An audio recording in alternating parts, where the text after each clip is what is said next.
కూడా ఈ యొక్క జ్యూరిక్ మీటింగ్ లోకి వచ్చినప్పుడు ఎంతో ఉత్సాహంగా మీ అందరూ కూడా విచ్చేసి ఆ కార్యక్రమాన్ని విజయవంతంగా ముందుకు నడిపించారు.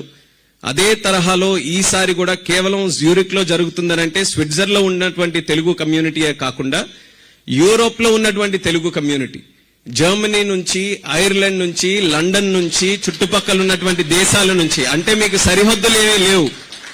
చంద్రబాబు నాయుడు గారు వస్తున్నారనంటే అది కారులోనైనా, విమానంలోనైనా, రైల్లోనైనా సరే ఖచ్చితంగా రావాలి. ఆయనకి మన సపోర్ట్ తెలియజేయాలని దేశాలు దాటుకొని వచ్చినటువంటి ప్రతి ఒక్కరికి కూడా మరొక్కసారి నా ధన్యవాదాలు తెలియజేసుకుంటున్నాను. చాలా గర్వంగా ఉంది ఈ రోజు మన తాలూకా కమ్యూనిటీ మీటింగ్ ఈ రోజు అటెండ్ అవుతున్నందుకు. కొన్ని వేదికలు ఆంధ్రప్రదేశ్ లో కూడా మాట్లాడినటువంటి తెలుగు ఎంత స్పష్టంగా ఈ రోజు తెలుగులో ఈ వేదికలో ఇక్కడ మాట్లాడుతున్నామనంటే తెలుగు జాతిలో పుట్టినందుకు, మన తెలుగుతనం ఇంత వర్ధిల్లుతున్నందుకు కూడా ఎంతో గర్వకారణంగా ఉంది. ఇప్పుడే మన పిల్లల్ని కూడా మనం అభినందించుకున్నాం. చాలా మంది ఇక్కడే ఉండుంటారు, ఇక్కడే పుట్టుంటారు వాళ్ళు కూడా. ఈ రోజు మన తెలుగు వాళ్ళు కూడా కొంతమంది దగ్గర పేర్లు చూస్తే అర్థం కాని పేర్లు, అసలు పలకలేనటువంటి పేర్లు పెడుతుంటే ఇప్పుడే ఇక్కడ ఉన్నటువంటి పేర్లలో లక్ష్మి ఉంది, మహాలక్ష్మి ఉంది. అచ్చమైనటువంటి తెలుగు పేర్లు పెట్టుకొని ఈ రోజు ముందు నడిపిస్తున్నారు. సో కంగ్రాచులేషన్స్ అందరికీ కూడా. మనం ఎక్కడున్నా సరే మనకి తెలుగుతనం అనేది మన అందరికీ కూడా ఒక మూలాలు లాంటివి. అటువంటి మూలాల్ని బలపరుస్తూ మీరు అందరూ కూడా ముందుకు నడిపిస్తున్నారు. అలాగే ముఖ్యంగా ఈ రోజు మనం తెలుగు జాతి గురించి మాట్లాడుకోవాలనంటే మొట్టమొదటిగా మనం స్మరించుకోవాల్సినటువంటి వ్యక్తి విశ్వవిఖ్యాత నట సార్వభౌముడు స్వర్గీయ నందమూరి తారక రామారావు గారు. మన దేశంలోనే తెలుగు వాళ్ళు ఉన్నారా లేదా అన్నటువంటి పరిస్థితుల్లో తెలుగువారి తాలూకా గౌరవాన్ని, ఆత్మ గౌరవాన్ని, పౌరుషాన్ని చాటి చెప్పినటువంటి వ్యక్తి నందమూరి తారక రామారావు గారు.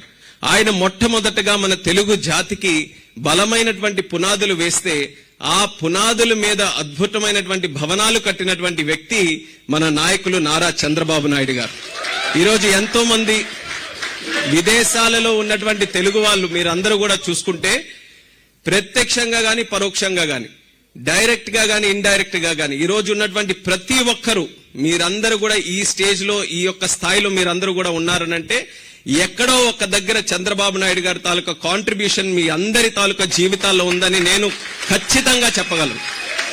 మీరు చదువుకున్నటువంటి కాలేజీలో గాని, మీకు ఎంప్లాయ్ చేసిన వ్యక్తి గాని, లేకపోతే మీరు పనిచేస్తున్న ఇన్స్టిట్యూషన్ లో గాని ఏదో ఒక రూపంలో ఆయన తాలూకా విజన్ ద్వారానే మీరందరూ కూడా ఈ రోజు ఈ స్థాయికి రాగలిగారన్నది మరొకసారి సందర్భంగా గుర్తు చేస్తున్నాను. అది పవర్ ఆఫ్ సిబిఎన్. ఆయన విజన్ లో ఉన్నటువంటి పవర్ అది. ఆయన దూరదృష్టి, ఆయన పనితనం, ఆయన కమిట్మెంట్, ఆయన పర్సివరెన్స్ కూడా. ఇన్ని సంవత్సరాలు మీరు ఒక్కసారి భారతీయ రాజకీయ చరిత్ర కూడా చూడండి. ఇన్ని సంవత్సరాలు ఇంత ఇన్ఫ్లుయెన్షియల్ గా భారతదేశంలో ఉన్నటువంటి ఏకైక నాయకుడు, ఎన్ని దశాబ్దాలు మీరు చూసుకున్నా సరే, విత్ ఇన్ డెకేడ్స్ 78 లో ఆయన ప్రస్థానం మొదలై ఇప్పటి వరకు కూడా అదే పవర్ తో, అదే స్టామినాతో, అదే ఎనర్జీతో, అదే విజన్ తో కంటిన్యూ అవుతున్నటువంటి ఏకైక నాయకుడు మన నారా చంద్రబాబు నాయుడు గారు. ఆయన మన తెలుగు జాతిలో ఉండడం మన అందరం చేసుకున్నటువంటి అదృష్టం అది. అలాగే ఈరోజు లోకేష్ అన్న గారు ఏ రకంగానైతే ఎన్టీఆర్ గారు పునాదులు వేశారో, ఏ రకంగా దాని మీద అద్భుతంగా మన అందరికీ కూడా ఒక దార్శనికతతో, ముందు చూపుతో ముందుకు నడిపించారు చంద్రబాబు నాయుడు గారు. ఈ రోజు స్పీడ్ ఆఫ్ డూయింగ్ బిజినెస్ తో భవిష్యత్తుకి, తెలుగు వాళ్ళ భవిష్యత్తుకి ఒక చక్కనైనటువంటి ఒక ముందు చూపుతో ముందుకు నడిపిస్తున్నటువంటి లోకేష్ అన్న గారు మనందరికీ ఈ రకమైనటువంటి సేవా మార్గంలో ఈ రకమైనటువంటి కార్యక్రమాలతో చేయడం, అది కూడా మనందరికీ కూడా భవిష్యత్తుకి ఒక చక్కనైనటువంటి రెస్పాన్సిబుల్ నాయకత్వాన్ని మనకు చూపించడం మనందరికీ కూడా చాలా ఆనందకరమైనటువంటి విషయం. ఈ అన్ని కాంబినేషన్ తో గతంలో మనం చేసుకున్నటువంటి జ్యూరిక్ మీటింగ్ తీసుకుంటే ఆ రోజుల్లో ఎంతో పోరాటం చేసి మన రాష్ట్రాన్ని మనం కాపాడుకొని విజనరీ నాయకుడిగా చంద్రబాబు నాయుడు గారి చేతుల్లో పెట్టాం. కానీ అప్పటితో ప్రాబ్లమ్స్ అన్ని కూడా సాల్వ్ అవ్వలేదు. చంద్రబాబు నాయుడు గారు ముఖ్యమంత్రి అయినా సరే చాలా వరకు మనకున్నటువంటి బ్రాండ్ ఆంధ్రప్రదేశ్ ఏదైతే మనం నష్టపోయామో అది రీబిల్డ్ చేసుకోవాల్సినటువంటి అవసరం మనకు ఉంటుంది. ఆ రీబిల్డ్ చేసుకునేటటువంటి ప్రయత్నంలో ఒక భాగంగా ఆ రోజు వెఫ్ కి మనం వచ్చినప్పుడు చంద్రబాబు నాయుడు గారు కూడా ఆ రోజు కలిసినటువంటి కంపెనీలు కావచ్చు, ఆర్గనైజేషన్స్ కావచ్చు, అనేక ఛాలెంజెస్, అనేక కష్టమైనటువంటి క్లిష్టమైనటువంటి ప్రశ్నలు ఆయన ఎదుర్కొన్నారు. రేపు భవిష్యత్ ఎలాగుండబోతుంది, మేము ఎలా నమ్మాలి, మేము ఎందుకు రావాలి, ఏముంది ఆంధ్రప్రదేశ్లో, అలాంటి పరిస్థితుల నుంచి విత్ ఇన్ 1 year, అంటే ఆ రోజు మనం ఏం క్రియేట్ చేయాలనుకున్నాం? బ్రాండ్ ఆంధ్రప్రదేశ్ క్రియేట్ చేసి ఒక కాన్ఫిడెన్స్ క్రియేట్ చేయాలనుకున్నాం. కానీ విత్ ఇన్ 1 year ఈ రోజు మనం చూసుకుంటే ప్రపంచం ఏదైతే భారతదేశం చూస్తుందో ప్రపంచం ఆంధ్రప్రదేశ్ వైపు తిప్పి చూపించేటటువంటి స్థాయిలో ఈ రోజు మన ఆంధ్రప్రదేశ్ స్థాయించామంటే అది చంద్రబాబు నాయుడు గారి ఈ సంవత్సరం పాటు చేసినటువంటి పనితనం వల్ల అనేది గర్వంగా చెప్పుకోవచ్చు. డిస్కషన్ నుంచి ఎగ్జిక్యూషన్ వరకు కన్వర్జేషన్ రేట్ లో మన ఆంధ్రప్రదేశ్ కి ఏ గవర్నమెంట్ గాని ఏ కంట్రీ కూడా ఈ రోజు సాటి రాదనేది కూడా గొప్పగా చెప్పుకోవచ్చు. ఆ స్థాయిలో విశాఖపట్నంలో మనం చూసుకున్నటువంటి $15 billion ఇన్వెస్ట్మెంట్ కేవలం ఆంధ్రప్రదేశ్ ఆ రోజు జరిగినటువంటి ఆ ఇన్వెస్ట్మెంట్ వల్ల భారతదేశమే కాదు ప్రపంచమే ఆశ్చర్యపోయింది. ఆంధ్రప్రదేశ్ ఏంటి, అక్కడ విశాఖపట్నం ఏంటి, అక్కడికి $15 billion ఇన్వెస్ట్మెంట్ రావడం ఏంటని. ఇలా మనం చూసుకుంటే మన శ్రీకాకుళం నుంచి కుప్పం వరకు ప్రతి ఒక్క జిల్లాలో ప్రతి ఒక్క ప్రాంతంలో ఈ గత సంవత్సరం 18 నెలల పాటుగా చంద్రబాబు నాయుడు గారి కృషి, ఆయనతో పాటు మన ప్రధానమంత్రి వర్యులు నరేంద్ర మోదీ గారు, అలాగే మన ఉప ముఖ్యమంత్రి పవన్ కళ్యాణ్ గారు, లోకేష్ అన్న గారు, వీళ్ళందరి తాలూకా కాన్ఫిడెన్స్, ఆ కమిట్మెంట్, ఆ కోఆర్డినేషన్ తో మనం అద్భుతమైనటువంటి విజయాలు మన రాష్ట్రంలో సాధించాం. 100% ఇన్వెస్ట్మెంట్ మన ఇండియాలో ఈ రోజు జరుగుతుందనంటే అందులో 25% మన ఆంధ్రప్రదేశ్ రాష్ట్రంలో ఈ రోజు జరుగుతుంది. అది మన రాష్ట్రానికి ఉండే కెపాసిటీ. ఆ స్థాయిలో ఈ యొక్క 1 year లో ఇంత చేంజెస్ మనం తీసుకొని రాగలిగాం. ఈ చేంజెస్ ని మరింత బలోపేతం చేసుకుంటూ మరింత సుస్థిరంగా అంటే లాంగ్ టర్మ్ వరకు కూడా ఈ యొక్క ఎనర్జీని, ఈ మొమెంటం ని మనం కంటిన్యూ చేయాలనంటే కేవలం లీడర్షిప్ వరకు కాదు, మనకి ఎప్పుడు కూడా అలవాటు కష్టం వచ్చినప్పుడు చంద్రబాబు నాయుడు గారికి అన్ని అప్పచెప్పేద్దాం, ఆయనే కష్టపడతాడు, ఆయనే పోరాటం చేస్తాడు, అన్ని ఆయనే చేస్తాడు. కానీ ఎప్పుడైతే మనం సపోర్ట్ చేయాల్సినటువంటి అవసరం ఉందో ఈ రోజు స్టేట్ కి ఆ సపోర్ట్ కూడా అవసరం. జాతి అందరం కూడా మనందరం కూడా కలిసికట్టుగా మనకు ఒక రెస్పాన్సిబిలిటీ ఉంది మన స్టేట్ మీద, మన కంట్రీ మీద. మనం కూడా కాంట్రిబ్యూట్ చేయాలి. ఈ రోజు నేను చిన్న వయసులో ఒక కేబినెట్ మినిస్టర్ గా, యూనియన్ మినిస్టర్ గా ఈ రోజు ఉన్నానంటే దానికి ప్రత్యేకమైన కారణం చంద్రబాబు నాయుడు గారని తెలియజేసుకుంటున్నాను. ఎందుకనంటే యూత్ కి ఎంకరేజ్ చేసి, యూత్ కి గాని మనం ఎంకరేజ్ చేస్తే, సరైన పొజిషన్స్ లో పెడితే వాళ్ళు తీసుకొని వచ్చే ఎనర్జీ, వాళ్ళు తీసుకొని వచ్చే కొత్త నిర్ణయాలు, కొత్త ఆలోచనల వల్ల మరింత శరవేగంగా మనం ముందుకు వెళ్ళొచ్చు, డెవలప్ అవ్వచ్చు, ప్రోగ్రెస్ అవ్వచ్చు అనే ఆలోచనతో ఇంత చిన్న వయసులో కూడా నాకు మంచి అవకాశం ఇచ్చారు. సివిల్ ఏవియేషన్ మినిస్ట్రీ చాలా చార్మింగ్ మినిస్ట్రీ, కానీ అదే రకంగా ఛాలెంజెస్ కూడా ఉన్నాయి. ఛాలెంజెస్ కూడా అలాంటి ఛాలెంజెస్ కాదు, చాలా పెద్ద ఛాలెంజెస్ నేను కూడా ఎదుర్కోవాల్సి వచ్చింది. కానీ అలాంటి ఛాలెంజెస్ కూడా ఎదుర్కొనే సామర్థ్యంతో ఈ రోజు ముందుకెళ్లగలుగుతున్నానంటే దానికి కూడా కారణం చంద్రబాబు నాయుడు గారని మళ్ళీ తెలియజేస్తున్నాను. నా తాలూకా పొలిటికల్ లైఫ్ లో అంటే ఎర్రనాయుడు గారు మొదలు పెట్టారు, ఆయన తాలూకా లెగసీ కంటిన్యూ చేయడానికి మరి మా శ్రీకాకుళం జిల్లా ప్రజలు చంద్రబాబు నాయుడు గారి తాలూకా ఆశీస్సులతో నేను కూడా కంటిన్యూ అయ్యి గత 12 సంవత్సరాలుగా ఆయన తాలూకా గైడెన్స్ లో, ఆయన మెంటర్షిప్ లో ఏదైతే రాజకీయాల్లో నేను ముందుకు వచ్చానో అనేక సందర్భాల్లో చూశాను. ఆయన ఎన్నో క్రైసిస్ ఫేస్ చేసి ఆ క్రైసిస్ ని ఆపర్చునిటీగా ఎలా కన్వర్ట్ చేసుకొని క్రైసిస్ లో ఎలా కమ్యూనికేట్ మనం చేయాలి, క్రైసిస్ లో పీపుల్ తాలూకా కాన్ఫిడెన్స్ ఎలా పొందాలి, క్రైసిస్ లో పీపుల్ కి గ్రాస్ రూట్ లెవెల్లో వాళ్ళకి ఆ కాన్ఫిడెన్స్ ఎలా క్రియేట్ చేయాలి, ఈ విషయాలన్నీ కూడా ఆయన దగ్గరగా చూసి నేర్చుకున్నాం. కాబట్టి ఈ రోజు ఎలాంటి ఛాలెంజెస్ వచ్చినా సివిల్ ఏవియేషన్ లో నేను కూడా ముందుకు వెళ్ళగలుగుతున్నాను. ఇది ఎగ్జాంపుల్ కేవలం నా వరకే కాదు, తెలుగు వాళ్ళగా మన అందరం కూడా అలాంటి ఎగ్జాంపుల్ గా ఆయన ఇన్స్పిరేషన్ గా తీసుకొని మనం కూడా పెద్ద గోల్స్ పెట్టుకొని, మనం కేవలం ఒక ఎంప్లాయీ గానే లేకపోతే ఏదో ఐటీ రంగంలో ఎక్కడో చిన్న స్థాయిలోనే ఉండిపోకుండా పెద్ద గోల్స్ మనం పెట్టుకొని మనం ఐటీ సెక్టర్ నుంచి ఆంటర్ప్రినర్షిప్ కి గ్లోబల్ లీడర్షిప్ వరకు కూడా తెలుగు కమ్యూనిటీ ఎదగాలనేది ఆయన తాలూకా కోరిక. అది జరగాలనంటే మనందరం కూడా సమిష్టిగా కృషి చేయాల్సినటువంటి అవసరం ఉంది. Because this process has not ended. State మళ్ళీ ఆయన చేతుల్లో పెట్టాం, ఆయన అన్ని చూసుకుంటాడని కాదు, ఆయన ఎంత కష్టపడతాడో మనందరికీ కూడా తెలుసు. కానీ ఈ రోజు ఎన్ని ఆపర్చునిటీస్ మనందరి ముందున్నాయి. ఆ ఆపర్చునిటీస్ అన్నిటిని కూడా మనం రియల్ గా వాల్యుయబుల్ గా కన్వర్ట్ చేసుకోవాలనంటే ప్రతి ఒక్కరం కూడా మన తాలూకా స్థాయిని పెంచుకోవాలి. మన గోల్స్ ని ఆయన ఎలా విజన్ గా ముందుకు వెళ్తారో మనకున్న స్థాయిలో, మనకున్న ప్రపంచంలో, మనకుండే ప్రొఫెషన్ లో అందులో కూడా మన గోల్స్ ని కాస్త పెంచుకొని మనం అందరం కూడా ముందుకు వెళ్దాం. ప్రపంచంలో ఎన్ని దేశాలు ఉన్నాయో అన్ని దేశాల్లో ఉన్నారు మన తెలుగు వాళ్ళు. ఎందుకంటే కేవలం ఏదో మనం ఫ్లైట్లు వేసుకొని అక్కడికి వెళ్ళిపోయినందుకే కాదు, ఆ కంట్రీస్ లో కూడా మనం అడాప్ట్ అయ్యి వాళ్ళకు కూడా గౌరవించుకొని మనం అందరినీ కూడా రెస్పెక్ట్ చేసుకుంటూ మన కమ్యూనిటీ ముందుకెళ్తుంది కాబట్టి ఏ ప్రాంతానికి వెళ్ళినా ఏ కంట్రీకి వెళ్ళినా సరే ఆ గౌరవం మనం పొందగలుగుతున్నాం. అదొక బిగ్గెస్ట్ అడ్వాంటేజ్ మన కమ్యూనిటీకి ఉండేది.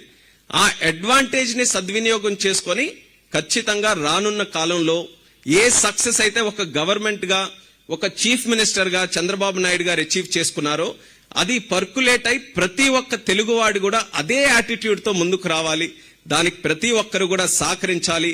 ఇది ఒక ఇన్స్పిరేషనల్ మూమెంట్ గా మనం అందరం కూడా తీసుకొని వెళ్లి మన కమ్యూనిటీ ఏదైతే వికసిత్ భారత్ 2047 అని మన ప్రైమ్ మినిస్టర్ నరేంద్ర మోదీ గారు ఒక టార్గెట్ పెట్టుకున్నారో ఆ టార్గెట్ లో బిగ్గెస్ట్ కాంట్రిబ్యూషన్ తెలుగు కమ్యూనిటీ కింద మనం ఇవ్వాలి. అది ఎన్టీఆర్ గారికి ఏదైతే మనకు ఒక ప్రత్యేక గుర్తింపు ఎన్టీఆర్ గారు మనకి ఇచ్చారో దానికి అసలైనటువంటి నివాళులు మనం తిరిగి ఇవ్వాలనంటే 2047 కల్లా మన తాలూకా కాంట్రిబ్యూషన్ మన స్టేట్ కి మన కంట్రీకి బిగ్గెస్ట్ కాంట్రిబ్యూషన్ మన కమ్యూనిటీ నుంచి మనం ఇవ్వాల్సినటువంటి అవసరం ఉంది. అలాగే ఈరోజు సార్ కూడా మాట్లాడతారు, లోకేష్ అన్న కూడా మాట్లాడతారు. సో నా ఎక్కువ మంది ఇంటర్నేషనల్ ఈ దీని గురించి ఉన్నారు. సో నా డిపార్ట్మెంట్ కి సంబంధించి కనెక్టివిటీ గురించి ఎక్కువ మంది ఎదురు చూస్తూ ఉంటారు కాబట్టి దానికి సంబంధించి కొన్ని విషయాలు మాట్లాడి నేను ముగిస్తాను. కనెక్టివిటీ లాస్ట్ టైం కూడా వచ్చినప్పుడు చాలా కంట్రీస్ నుంచి ఉన్న వాళ్ళు, చాలా సిటీస్ నుంచి వచ్చిన వాళ్ళు మీరందరూ కూడా రిక్వెస్ట్ చేయడం జరిగింది. దాని మీద ప్రత్యేకమైనటువంటి దృష్టి లాస్ట్ 18 months లో కూడా పెట్టి ఎయిర్లైన్స్ మీద కూడా ఒత్తిడి తీసుకొని వచ్చి ఒకటి డొమెస్టిక్ కనెక్టివిటీ మన స్టేట్ కి మన వైజాగ్ గాని విజయవాడ గాని తిరుపతి గాని అలాగే చిన్న ఎయిర్పోర్ట్స్ ఏవైతే ఉన్నాయో రాజమండ్రి లాంటి ఎయిర్పోర్ట్స్ దగ్గర నుంచి కూడా ముంబైకి ఢిల్లీకి మెయిన్ కనెక్టివిటీ ఇచ్చాం. సో దట్ ఇంటర్నేషనల్ ట్రావెల్ కి ట్రాన్సిట్ తో పాటు ఈజీగా చేయొచ్చని. ఏదైతే ఇంటర్నేషనల్ కనెక్టివిటీ మన యూరప్ కి సంబంధించిందో ఇండిగో నుంచి మాంచెస్టర్, కోపెన్హేగన్ అలాగే ఆమ్స్టర్డామ్ ఇలాంటి కొన్ని సిటీస్ కి ఎప్పుడైతే వాళ్ళకి లాంగ్ రేంజ్ ఎయిర్ క్రాఫ్ట్స్ వచ్చాయో వాటన్నిటికీ కూడా ఈ రోజు కనెక్ట్ చేయడానికి వాళ్ళు కూడా ఈజీగా చేయగలుగుతున్నారు. అయితే మనకు ఉన్నటువంటి ఏవియేషన్ సెక్టర్ లో ఇండియన్ ఏవియేషన్ సెక్టర్ లో బిగ్గెస్ట్ బాటిల్ నెక్ ఈ రోజు అవైలబిలిటీ ఆఫ్ ఎయిర్ క్రాఫ్ట్స్. అందులో మనం ఎక్స్పెక్ట్ చేసే ఇంటర్నేషనల్ కనెక్టివిటీ మనం అనుకున్న స్థాయిలో జరగాలి అనంటే వైడ్ బాడీ ఎయిర్ క్రాఫ్ట్స్ ఎక్కువగా ఉండాలి. ఒక చిన్న ఎగ్జాంపుల్ నేను ఇవ్వాలనంటే ఎమిరేట్స్ దగ్గర సుమారు 250 వైడ్ బాడీ ఎయిర్ క్రాఫ్ట్స్ ఉంటే ఇండియాలో ఇప్పుడు కేవలం 50 వైడ్ బాడీ ఎయిర్ క్రాఫ్ట్స్ ఉన్నాయి. అందుకనే మనం ఆశించిన స్థాయిలో కనెక్టివిటీ మనం పొందలేకపోతున్నాం. బట్ చాలా ఆర్డర్స్ ఇప్పుడు ఈ రోజు ఎయిర్ ఇండియా గానీ ఇండిగో గానీ అలాగే వేరియస్ ఎయిర్లైన్స్ కూడా వైడ్ బాడీ ఎయిర్ క్రాఫ్ట్స్ కి, బిగ్గర్ ఎయిర్ క్రాఫ్ట్స్ కి, లాంగ్ రేంజ్ ఎయిర్ క్రాఫ్ట్స్ కి మన కంట్రీలో ఇచ్చున్నారు. ఈ సంవత్సరంలో 2026లో 106 ఎయిర్ క్రాఫ్ట్స్ మనం ఎక్స్పెక్ట్ చేస్తున్నాం. అందులో వైడ్ బాడీ కూడా వస్తున్నాయి. అందులో అత్యధిక శాతం మన ఆంధ్ర నుంచి, సదర్న్ ఇండియా నుంచి కనెక్టివిటీ పెంచడానికి నేను ఖచ్చితంగా మీ అందరి కోరిక మేరకు ఏవైతే కొన్ని సిటీస్ కూడా ప్రత్యేకంగా మెన్షన్ చేశారు, జర్మనీలో హ్యాంబర్గ్ అని, అలాగే బ్రసెల్స్ అని, అలా కొన్ని స్టాక్హోమ్ అన్ని లిస్ట్ రాసుకొని వెళ్తారు. లిస్ట్ రాసుకొని ఖచ్చితంగా మీ అందరూ కోరుకునే విధంగా మీకు కనెక్టివిటీ పెంచి మన ఆంధ్రాలో ఒక ఆవకాయ ఫెస్టివల్ పెట్టినా, ఒక తూర్పు గోదావరి లేదని ఫెస్టివల్ పెట్టినా ఇమీడియట్ గా మీరు ఇక్కడ ఫ్లైట్ ఎక్కి మన దగ్గరికి వచ్చే విధంగా ఏర్పాటు చేసే బాధ్యత నేను తీసుకుంటానని ఈ యొక్క వేదిక ద్వారా ఈ సందర్భంగా తెలియజేస్తున్నాను. అలాగే చంద్రబాబు నాయుడు గారి తాలూకా గైడెన్స్ తో ఏవియేషన్ సెక్టర్ కూడా ఈ రోజు ఆంధ్రప్రదేశ్ లో అన్ని రంగాల్లో ముందుండే విధంగా చాలా చర్యలు మనం తీసుకున్నాం. భోగాపురం ఎయిర్పోర్ట్ రికార్డ్ స్పీడ్ లో కన్స్ట్రక్ట్ చేసి అతి దగ్గరలోనే ఓపెనింగ్ కూడా సిద్ధం కాబోతున్నాం. ఈ ఇయర్ లో విజయవాడలో న్యూ టెర్మినల్, రాజమండ్రిలో న్యూ టెర్మినల్, కడపలో న్యూ టెర్మినల్ కూడా ఈ ఇయర్ లోనే మనం లాంచ్ చేసుకోబోతున్నాం. 3 FTOs flight training organisations pilot కోసం 2 కర్నూలులో, 1 రాజమండ్రిలో, అలాగే విజయవాడలో కూడా ప్రత్యేకంగా ఒకటి చేస్తున్నాం.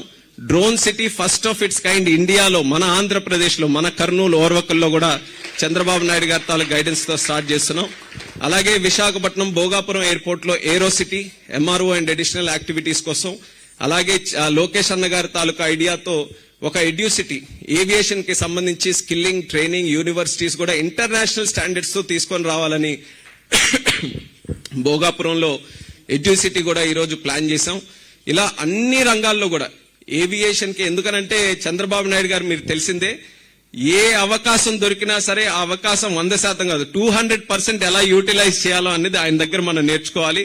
ఈరోజు సివిల్ ఏవియేషన్ లో కూడా ఆంధ్రప్రదేశ్ రాష్ట్రం నంబర్ 1 స్థానంలో ఉండడానికి ఆయన చాలా మంచి ఐడియాస్ తో మంచి విజన్ తో నాకు కూడా గైడ్ చేస్తున్నారు. అవన్నీ కూడా ఇంప్లిమెంట్ చేయడానికి మంచి కోఆపరేషన్ స్టేట్ గవర్నమెంట్ నుంచి కూడా ఇస్తున్నారు.